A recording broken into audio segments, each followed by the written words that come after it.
জিন্নাতে পাওয়া রোগীর লক্ষণ যেগুলা বয়ান করা হয়েছে এক ভিডিওর মধ্যে। আজকে এই ভিডিওর মধ্যে বয়ান করা হইব যে গুমর অবস্থায় জিন্নাতে ধরা রোগীর লক্ষণ কিতা কিতা হইতে পারে।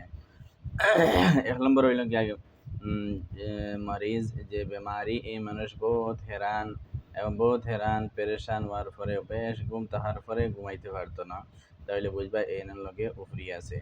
2 নম্বর হইল গিয়া যদিও ঘুমায় কিন্তু গেহরি নিন লইতে পারতো না। একবারে পুরা রাত 3টার সময় জেলা 7টার সময় এলা সমান ঘুমর কোনো যেন গেহরাই নাই, একদম তোরা কোনো কিছু হইলে কিবা তো সেও কোনো একটা শব্দ পাইলেও ঘুম ছাড়ি দিব, কিবা তো একটা মাত্র শুধুমাত্র খালি তোরা হিলাই দিলে চকিও কিবা তো শরীরের মধ্যেও তখন নিন ফটাফট কলি যাইব, ঘুম ভাঙ্গি যাইব। 2 নম্বর লক্ষণ হইল গিয়া। 3 নম্বর লক্ষণ হইল গিয়া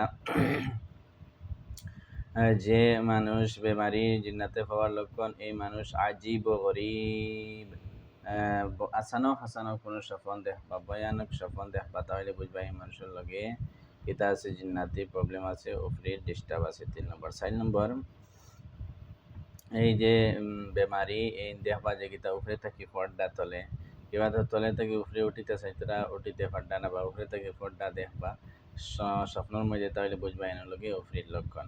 5 নম্বর হইল গিয়া গান্দা চিজ দেখবা স্বপ্নের মাধ্যমে, কোনো সময় গান্দা চিজ, নাফরমান চিজ, নাপাক জিনিস এইগুলা দেখবা স্বপ্নের মধ্যে বেশ বেশ করিয়া, তাহলে বুঝবা এই মানুষের লগে উফরি আছে। 6 নম্বর, সাপ দেখবা, কিলা খালা কুত্তা দেখবা, কিবা তো যুগ দেখবা, শিয়াল দেখবা, বিভিন্ন প্রকারের যে জানোয়ারগুলা দেখবা, বিশেষভাবে খালা কুত্তা এবং খালা মেকুর, শিয়াল, এইগুলা হইল গিয়া আপনার জিন্নাতে পাওয়া রোগীর সবচেয়ে বড় লক্ষণ। যদি এইগুলা দেখুন স্বপ্নের মধ্যে বেশিরভাগ, তাহলে মনে করবা এর লগে কিতা আছে, উফরির প্রবলেম আছে, ডিস্টার্ব আছে। 7 নম্বর, যে সময় হুতিত মানুষ তার পরে বারবার ডরাইব, আখতা মনে হইব যে ওদিকে দিয়ে সাপ, আর মনে হয় কিবা তো ওইদিকে দিয়া আইয়া গলা, মনে হয় আমি যদি ঘুমাই তাহলে আমার গলা টিপা মারি দিব, কিবা মারি দিব, ওলা খাই ডরাইব, ঘুমের মধ্যেও ডরাইব, আর কোনো সময় দম বন্ধ হয়ে যাব, দম তো শ্বাস লওয়া রুকি যাইব, লইতে পারতো না, কষ্ট হইব। এলা যদি হয় তাহলে বুঝবা জরুরি না, এলা যদি শ্বাস রুকি যায় আর দম ফেলাইতে পারে না, তাহলে জরুরি না জিন্নাতে হওয়া রোগী।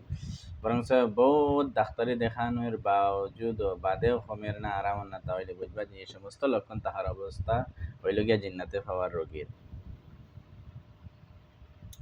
8 নম্বর লক্ষণ হইল গিয়া জিন্নাতে হওয়ার রোগীর খোয়াবার মাধ্যমে, খোয়াবার অবস্থায় আজীব গরিব মানুষ দেখা যায়, বইতা উচ্চা মানুষ দেখা যাবে, কিবা তো লম্বা মানুষ, কিবা তো ভয়ানক সুরত সকল দরিয়া কোনো মানুষ খাড়া হয়েছে, বা কঙ্কাল শুধুমাত্র দেখবো, এলা ডরাউনি কোনো মানুষ, যেগুলো আমার দেখলে ডর লাগে, এই সমস্ত মানুষ দেখবো। 9 নম্বর হইল গিয়া